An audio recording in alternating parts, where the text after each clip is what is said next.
saya dan anak-anakku. Bagaimana kabarnya hari ini? Semoga selalu dalam kondisi sehat, semangat, sukses, dan perlindungan Allah Subhanahu wa Ta'ala. Amin.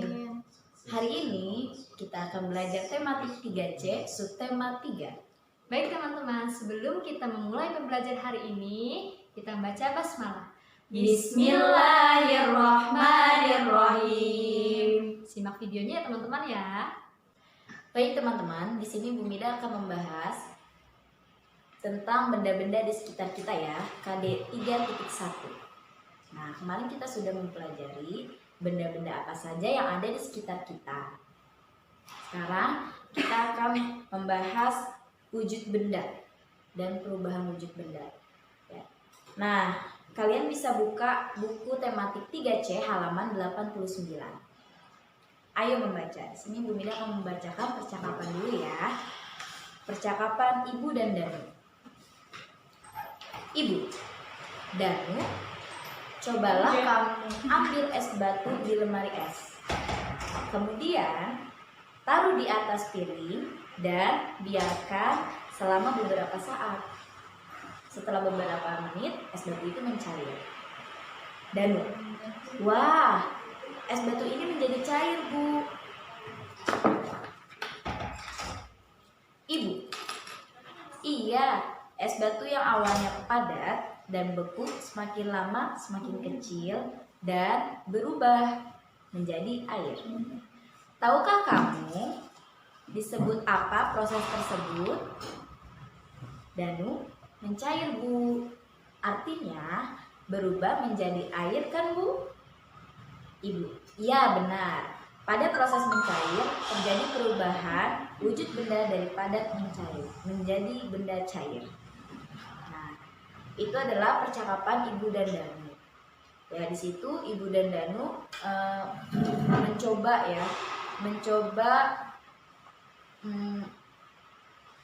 praktek dari wujud benda padat menjadi cair, yaitu contohnya dari es batu tadi. Es batu yang didiamkan beberapa menit, maka dia akan mencair dan menjadi benda cair.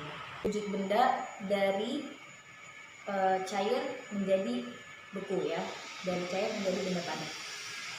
Yaitu contohnya es batu. Ya, kalau tadi es batu yang didiamkan selama beberapa menit, dia akan mencair. Nah, sekarang air yang didinginkan di dalam kulkas, dia akan membeku. Nah, itu berubah menjadi dari cair menjadi benda padat. Benda cair berubah menjadi gas. Bisa tidak ya? Bisa teman-teman. Contohnya ketika kita memasak air, kemudian ditutup ya, masak air sampai mendidih. Nah, ketika kita angkat tutupnya, itu ada asap-asap ya teman-teman, ada asap-asap itu. Nah, itu kan kita masak air, kemudian asapnya itu adalah benda gas. Jadi itu adalah proses menguap ya, dari benda cair menjadi gas, menguap. Ya. Baik teman-teman, selanjutnya adalah peristiwa menghablur dan menyublim. Oke, yang pertama ya, menyublim. Apa sih menyublim? Menyublim adalah perubahan dari benda padat menjadi gas. Contohnya adalah kapur barus. Kapur barus, jika kita letakkan di ruangan terbuka ya teman-teman, nah itu lama-kelamaan akan habis. Nah, itulah terjadinya proses menyublim. Perubahan dari benda padat menjadi benda gas. Selanjutnya, menghablur. Apa sih menghablur? Ya, sebaliknya. Jadi menghablur itu antonim dari menyublim. Menghablur berarti perubahan dari benda gas menjadi benda padat. Nah, peristiwa ini jarang kita temui. Contohnya adalah es krim. Es krim itu berasal dari karbon dioksida yang menghablur menjadi es krim. Baik teman-teman, sekarang teman-teman bisa lihat. Di situ ada perubahan wujud benda. Di sini prosesnya adalah perubahan wujud benda dari cair menjadi gas, yaitu berarti menguap. Atau sebaliknya, wujud benda gas menjadi cair, jadi proses mengembun. Selanjutnya ada juga perubahan wujud benda dari benda padat menjadi gas dan benda gas menjadi padat. Padat menjadi gas berarti disebut menyublim. Dari gas menjadi padat berarti disebut mengkristal atau menghablur. Kemudian ada juga dari benda padat berubah menjadi benda cair. Contohnya adalah mencair. Sebaliknya, perubahan wujud benda dari benda cair menjadi padat adalah proses membeku. Begitu ya teman-teman. Sekarang Bu Mala akan menyampaikan pembelajaran PKN dengan KD 3.4, yaitu tentang keberagaman dan kerjasama sesuai peran. Anak-anakku, kita di muka bumi ini Allah jadikan sebagai khalifah. Khalifah di muka bumi. Apa itu khalifah? Pemimpin. Pemimpin itu bukan berarti harus menjadi presiden, kepala sekolah, atau apapun. Dengan kita memimpin diri kita sendiri, kita sudah menjadi khalifah yang menjadi bermanfaat untuk diri kita sendiri dan orang lain. Dan di sini, Bu Mala akan menjelaskan di halaman 113, kalian bisa baca ya nak. Allah Subhanahu wa Ta'ala yang Maha Kuasa, yang Maha Pencipta, menjadikan berbagai macam makhluk hidup. Ada manusia, terus manusia juga bisa membuat perubahan-perubahan benda. Jadi Masya Allah, kita harus bersyukur kepada Allah Subhanahu wa Ta'ala karena kita telah dipilih Allah menjadi khalifah dan dijadikannya manusia di muka bumi ini. Alhamdulillah. Bu Mala lanjut ya. Allah Subhanahu wa Ta'ala menjadikan berbagai perubahan benda bermanfaat bagi manusia. Semua perubahan itu memiliki peran bagi kelangsungan kehidupan manusia. Semua saling melengkapi agar dapat berjalan dengan seimbang. Begitu pula dengan kita, manusia. Manusia hidup bersama-sama. Setiap manusia memiliki peran dimanapun ia berada. Sebagai contoh, di lingkungan sekolah terdapat banyak warga dalam lingkungan sekolah dengan berbagai peran. Peran setiap orang saling melengkapi untuk kelancaran kegiatan belajar dan juga mengajar. Nah, lanjut. Kalian nanti bisa buka di halaman 98. Kita agak mundur nih ya. Tadi kan kita bahas tentang ciptaannya Allah. Halaman 98. Setiap anggota warga sekolah memiliki peran yang berbeda-beda. Semua harus saling bekerja sama, menghargai dan menghormati agar kegiatan belajar dan mengajar di sekolah dapat berjalan dengan lancar. Tanpa adanya sikap saling menghargai dan bekerja sama, maka akan timbul kekacauan. Terhadap tugas dan peran yang kita peroleh, kita berkewajiban melaksanakan dengan sebaik-baiknya. Kita juga harus bertanggung jawab atas pelaksanaan peran. Bersikap tidak peduli terhadap peran kita merupakan sikap tidak terpuji. Nah, jadi Bu Mala berikan contoh ya nak. Peran yang sudah Allah berikan, contohnya kita menjadi warga sekolah. Warga sekolah itu isinya apa aja sih? Siapa aja sih? Pertama adalah kepala sekolah. Peran kepala sekolah sebagai apa? Memimpin seluruh kegiatan di sekolah. Betul kan ya nak? Nah, terus selanjutnya adalah wakil kepala sekolah. Wakil kepala sekolah apa? Ketika kepala sekolah misalnya sedang ada urusan di luar, wakil kepala sekolah membantu kegiatan atau perannya kepala sekolah tadi. Lalu apa? Ada guru. Guru itu adalah orang yang berperan memberikan pembelajaran, kegiatan belajar mengajar setiap harinya. Dan ada juga siswa. Siswa-siswi berarti kalian. Kalian adalah anak-anak yang mengikuti arahan atau bimbingan dari pembelajaran yang diberikan oleh guru. Jadi semuanya warga sekolah, itu salah satu contoh dari warga sekolah ya, semuanya harus saling kerjasama. Memang semuanya beragam. Ada yang misalnya ada laki-laki, ada perempuan, itu berbeda. Ada yang sudah misalnya kayak bu guru pak guru sudah menikah, sudah punya anak misalnya. Terus ada juga anak-anak yang masih inginnya bermain terus, kalau belajar harus diingatkan orang tua gitu kan. Itu semuanya memiliki sikap atau sifat yang berbeda, karakter atau keberagaman yang berbeda-beda. Tapi ketika kita ingin memiliki tujuan yang sama, kita ingin mencapai tujuan yang bersama, yaitu mendapatkan pembelajaran yang bermanfaat, kita harus saling kerjasama. Ya nak, jadi intinya adalah peran apapun yang kita lakukan di muka bumi ini, di buminya Allah ini, harus dengan kerjasama yang baik. Oke? Terima kasih. Kita selanjutnya akan ke matematika. Pengukuran KD 3.7 dan KD 3.4. Pengukuran ya teman-teman ya.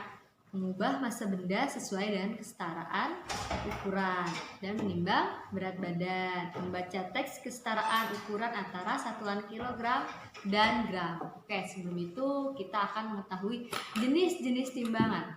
Ada jenis-jenis timbangan apa saja sih? Oke, teman-teman bisa dilihat di sini. Jenis timbangan duduk. Oke. Lagi, jenis timbangan meja. Bentuk yang kayak timbangan dulu ya teman-teman ya.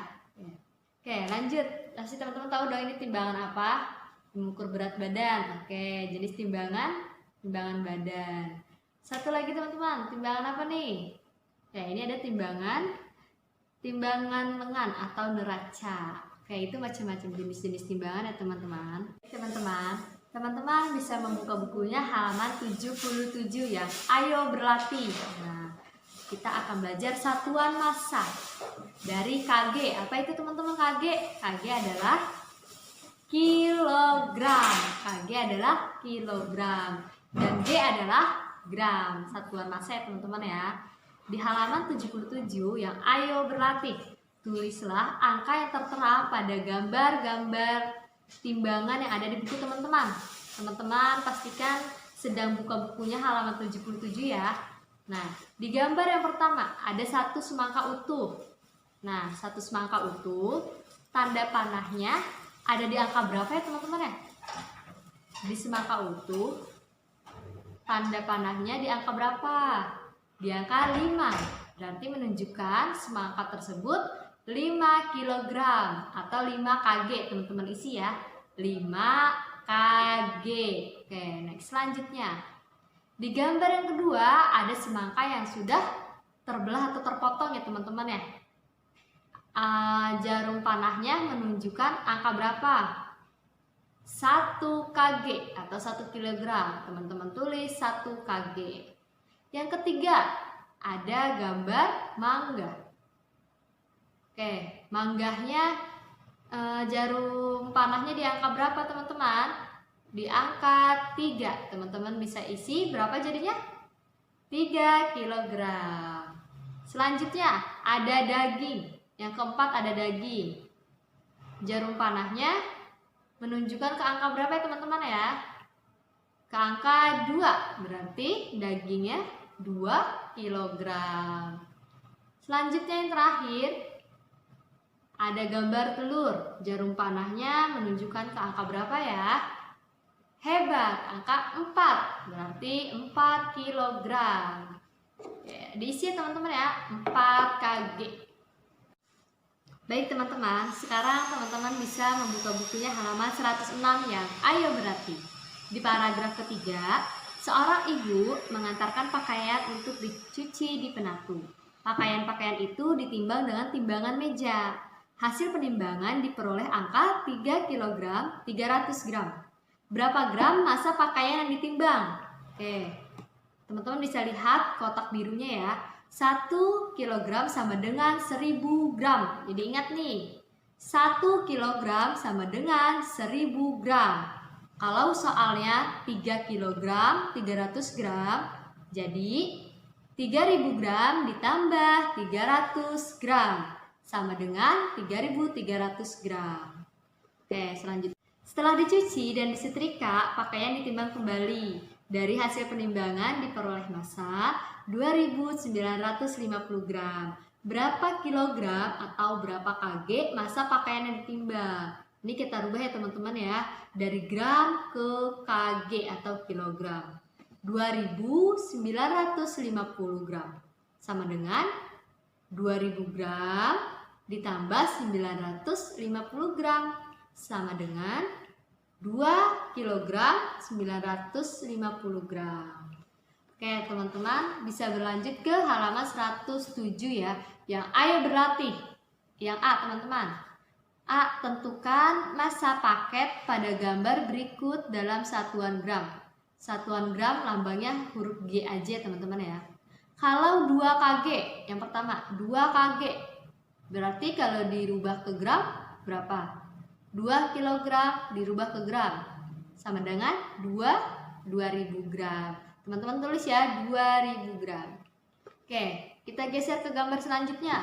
5 kg dirubah ke gram. 5 kg dirubah ke gram jadi 5000 gram. Teman-teman tulis 5000 gram. Oke. Gambar selanjutnya. 4 kg atau 4 kg dirubah ke gram. Dirubah ke G. Jadi 4000 gram. Teman-teman tulis ya, 4000. Selanjutnya yang B, tentukan massa paket pada gambar berikut dalam satuan kilogram. Nah, yang ini kebalikannya tadi dari atas ya teman-teman ya. Kita rubah ke kg atau kilogram. Kalau 7000 gram, berarti berapa teman-teman? Gambar yang pertama 7000 G atau 7000 gram. Jadinya titik-titik kg. Jadi 7 kg atau 7 kilogram. Lanjut gambar yang sebelahnya 3000 G atau 3000 gram diubah ke kilogram jadinya 3 kg atau 3 kilogram. Gambar selanjutnya 6000 gram atau 6000 G dirubah ke kilogram jadi berapa teman-teman? Jadi 6 kg. Baik teman-teman, sekarang teman-teman bisa membuka bukunya halaman 123 yang ayo belajar dan ayo berlatih. Oke teman-teman, sekarang kita membahas ke ayo belajar terlebih dahulu. Di sini Bu Triani sudah pegang apa ya? Betul, jam dinding. Oke teman-teman, terlihat tidak ya? Di sini ada yang warna merah, panjang. Di sini ada yang hitam, pendek, dan ada yang jarum hitam tapi lebih panjang. Nah, sekarang kita sebutkan nih, yang merah ini namanya detik ya, jarum detik. Yang hitam pendek namanya jarum jam. Yang hitam panjang namanya jarum menit. Nih, Bu Triani kasih contoh. Sekarang jam berapa nih? Tuh. Jarum pendek menunjukkan ke angka 1. Jika jarum menitnya di angka 12 namanya jam 1 tepat atau jam 1.00. Kalau ini sama berada di angka 1 juga. Jarum jam berada di angka 1, jarum panjang berada di angka 1 juga. Jadinya bacanya berapa teman-teman? 1 jam 1 lewat 5 menit. Menitnya kita turunin lagi. Jam 1 lewat 10 menit. Ini setelah dari 12 nih teman-teman. Dari 12 ke 1 itu 5 menit ya teman-teman ya. Dari 1 ke 2 tambah lagi 5 menit jadi 10 menit. Nah, turun lagi jamnya. Jam 1 lewat 15 menit. Turun lagi jarum panjangnya. Jarum menitnya turun. Nah, jam 1 lewat 20 menit. Turun lagi jarum panjangnya di angka 5. Jam 1 lewat 25 menit. Nah, jarum panjangnya di angka 6. Dibacanya jam 1 lewat 30 menit atau setengah 2 karena berada di tengah-tengah. Seperti itu ya teman-teman ya. Anak-anakku, alhamdulillah pembelajaran tematik pada hari ini telah selesai disampaikan. Semoga bermanfaat dan kalian bisa memahaminya ya. Alhamdulillah teman-teman, kita akhiri dengan mengucap hamdalah. Alhamdulillahirabbil alamin. Wassalamualaikum warahmatullahi wabarakatuh.